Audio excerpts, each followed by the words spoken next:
જય હિન્દ, વંદે માતરમ દોસ્તો. તો મિત્રો, એસએમસી સ્ટાફ નર્સનું આજે આપણે સંપૂર્ણ સિલેબસ આધારિત અભ્યાસક્રમ આધારિત મોડેલ પેપર જોવાના છીએ. ઓકે, તો સુરત મહાનગરપાલિકા staff nurse model paper number 1. Okay મિત્રો, એસએમસી સ્ટાફ નર્સના સંપૂર્ણ સિલેબસ મુજબના 5 મોક ટેસ્ટ આપણા દ્વારા તૈયાર કરવામાં આવેલા છે, જેમાં અભ્યાસક્રમ અનુસાર 5 મોક ટેસ્ટ આપેલી છે. તો આ 5 મોક ટેસ્ટ તમારે પરચેસ કરવી હોય તો તમારે 63 આ જે નંબર આપેલા છે આ નંબર ઉપર 99 રૂપિયાનું પેમેન્ટ કરીને આ જ નંબર પર તમારે વોટ્સઅપ પર સ્ક્રીનશોટ મોકલવાનો રહેશે. ઓકે, આ જે નંબર છે 63 5 20 19 20 40, આ નંબર ઉપર 99 રૂપિયાનું પેમેન્ટ કરીને આ જ નંબર પર વોટ્સઅપ પર સ્ક્રીનશોટ મોકલી દેવાનો છે. વધારે કોઈ પણ પ્રકારની જાણકારી માટે અહીં હેલ્પલાઇન નંબર આપેલા છે, આમાં તમે કોલ કરી શકો છો અથવા મેસેજ કરીને વધારે જાણકારી પ્રાપ્ત કરી શકો છો. તો મિત્રો, અવશ્ય આ 5 મોક ટેસ્ટ પરચેસ કરી લેજો.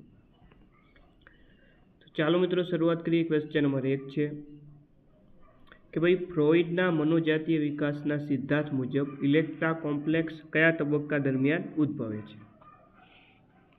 મિત્રો, જવાબ આવશે આની અંદર phallic stage. Phallic stage, option C right answer બનશે. નેક્સ્ટ, અસ્વીકાર્ય સામાજિક આવેગો, દાખલા તરીકે આક્રમકતા, ને સામાજિક રીતે સ્વીકાર્ય પ્રવૃત્તિમાં ફેરવવાની પ્રક્રિયાને શું કહેવાય? તો મિત્રો, એને કહેવામાં આવે છે સબ્લિમેશન. શું કહેવામાં આવે? સબ્લિમેશન. ચાલો, ત્યારબાદ ક્વેશ્ચન નંબર 3 આપેલો છે કે ભાઈ, ડેમોગ્રાફીમાં ફર્ટિલિટી એટલે શું? તો કે ભાઈ, ફર્ટિલિટી એટલે જવાબ આવશે જીવંત જન્મેલા બાળકોની વાસ્તવિક સંખ્યા. નેક્સ્ટ, ગર્ભાશયના મુખનું પૂરેપૂરું વિસ્તરણ કેટલું હોય છે? તો એ હોય છે 10 સેમી. 10 સેમી. ચાલો, ત્યારબાદનો પ્રશ્ન છે કે બર્ડન સ્કેલ ટૂલથી શું જોઈ શકાય છે? તો જોઈ શકાય છે risk of pressure ulcer. Option C right answer રહેશે. નીચેના પૈકી કઈ કોમન સાઇટથી હોસ્પિટલ એક્વાયર્ડ ચેપ લાગે છે? તો જવાબ આવશે યુરિનરી સાઇટ. Urinary site. ચાલો, ત્યારબાદનો પ્રશ્ન છે કે ઇન્જેક્શન આપ્યા પછી મસાજ કરવું તેને શું કહેવાય? ઇન્જેક્શન આપ્યા પછી જે મસાજ કરવું તેને મિત્રો વાત કરીએ તો તેને કહેવામાં આવે છે ઇન્જેક્શન. ઇન્જેક્શન.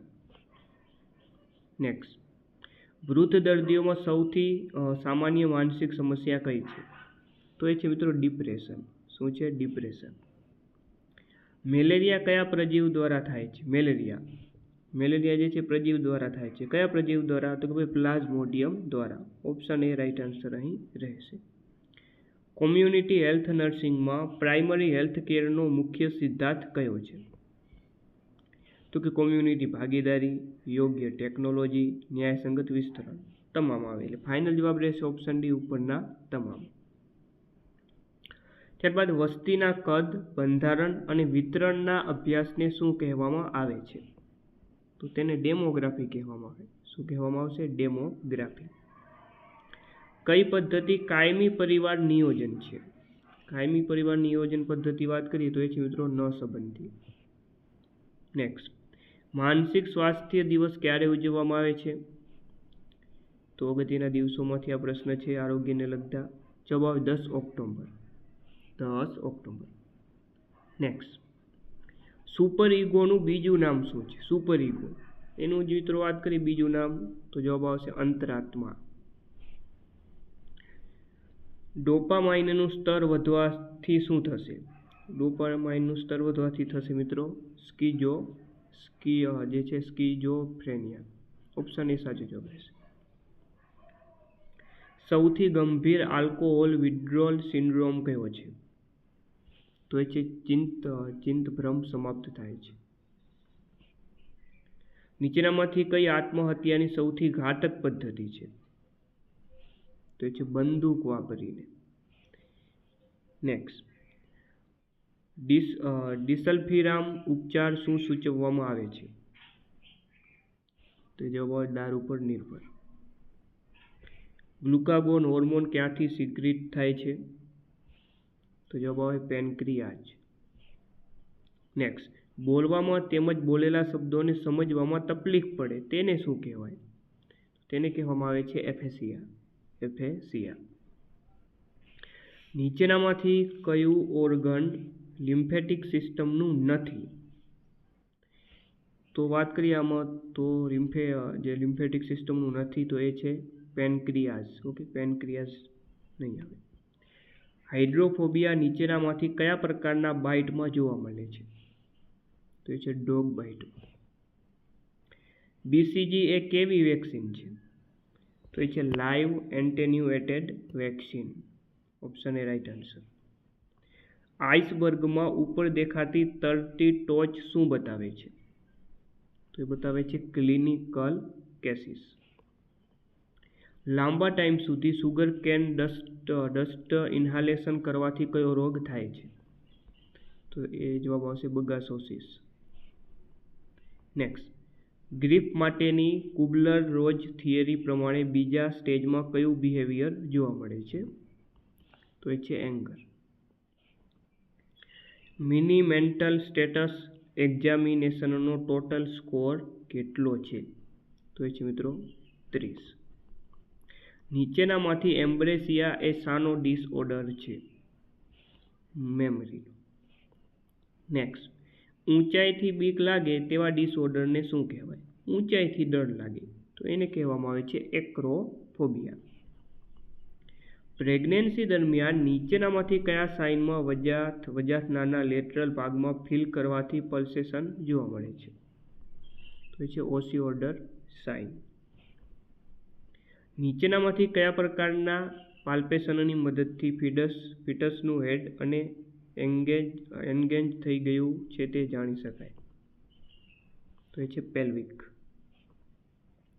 નીચેનામાંથી કયું સાધન યુટ્રસની ઊંડાઈ માપવા માટે વપરાય છે? તો એ છે મિત્રો યુટેરાઇન સાઉન્ડ. નેક્સ્ટ, ડેડ થયેલું ફીટસ યુટ્રસની અંદર થોડા અઠવાડિયા સુધી પડ્યું રહે તેવી કન્ડિશનને શું કહેવાય? તેને કહેવાય missed abortion. Okay, missed abortion. Growth monitoring ચાર્ટમાં કયો કલર નથી હોતો? ચાલો, તો એની અંદર વાત કરીએ તો લીલો તો હોય, પીળો હોય, કેસરી ના હોય, લાલ પણ હોય છે. મરાસમસમાં બાળકનો ચહેરો કેવો લાગે છે? તો મંકી શેપ છે આગળ, કે મંકીના શેપ જેવો લાગે. નીચેના પૈકી કયા રોગ વૂપિંગ કફ તરીકે ઓળખાય છે? વૂપિંગ કફ તરીકે ઓળખાય છે તો એ છે પર્ટુસિસ. ન્યૂબોર્ન બેબીમાં ફિઝિયોલોજિકલ જોન્ડિસ ક્યારે જોવા મળે છે? જવાબ બીજા દિવસે જ. હાઇડ્રોકીફેલસવાળા બેબીમાં પર્કજન કરતી વખતે સંભળાતા ક્રેકપોટ સાઉન્ડ શાના વડે ઓળખાય છે? તે ઓળખાય છે મેસીવેન સાઇન તરીકે. ત્યારબાદ નીચેના પૈકી કયા ગ્રુપમાં ટેમ્પર ટેન્ટ્રમ એ નોર્મલ બિહેવિયર કહેવાય? તો એ છે ટોડલર. સાયકોસોશિયલ ડેવલપમેન્ટની થિયરી કોણે આપેલી છે? તો આ થિયરી એરિક્સને આપેલી છે. નેક્સ્ટ, કયું વિટામિન બ્લડ કોગ્યુલેશન માટે જરૂરી છે? તો એ છે વિટામિન કે. નર્સિસ માટેનો ઇન્ટરનેશનલ કાઉન્સિલ ઓફ નર્સિંગ દ્વારા કઈ સાલમાં ઇન્ટરનેશનલ કોડ આપવામાં આવ્યો? તો મિત્રો એ હતું વર્ષ 1973. નીચેના પૈકી કઈ બે બ્લડ વેસલ્સ સામાન્ય રીતે TPN ઇન્ફ્યુઝન આપવા માટે ઉપયોગમાં લેવાય છે? તો એ છે સબક્લેવિકલ અને જગ્યુલર. ટેમ્પરેચર લીધા બાદ થર્મોમીટરને એન્ટિસેપ્ટિક સ્વોબ વડે કઈ રીતે સાફ કરશો? તો જે છે સ્ટેમથી શરૂ કરી બલ્બ બાજુ. નીચેના પૈકી નોર્મલ કાર્ડિયાક આઉટલુક કેટલો હોય છે? તો એ હોય છે 5 થી 6 લીટર પ્રતિ મિનિટ. સનસ્ટ્રોક એટલે કે લૂ લાગવીમાં કીકી પર શું અસર જોવા મળે છે? તો કે કીકી જે છે પહોળી થાય છે. કેટલો અપગર્ડ સ્કોર બાળકનું નબળું સ્વાસ્થ્ય દર્શાવે છે? તો 7 થી નીચો.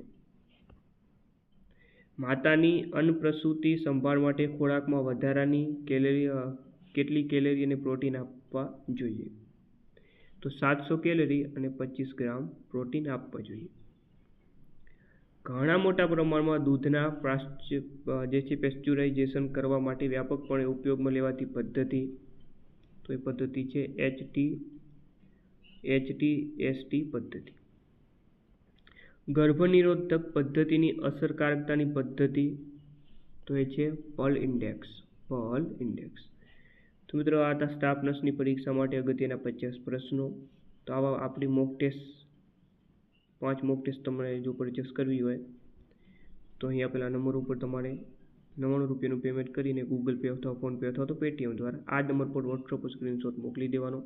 તો તમને PDF સ્વરૂપે આ મોક ટેસ્ટ મળશે સંપૂર્ણ સોલ્યુશન સહિત, અને પછી તમે આની પ્રિન્ટ કાઢીને આમાંથી ટેસ્ટ આપી શકો છો. ફરીથી મળીને વિડીયો સાથે. જય હિન્દ, જય ભારત.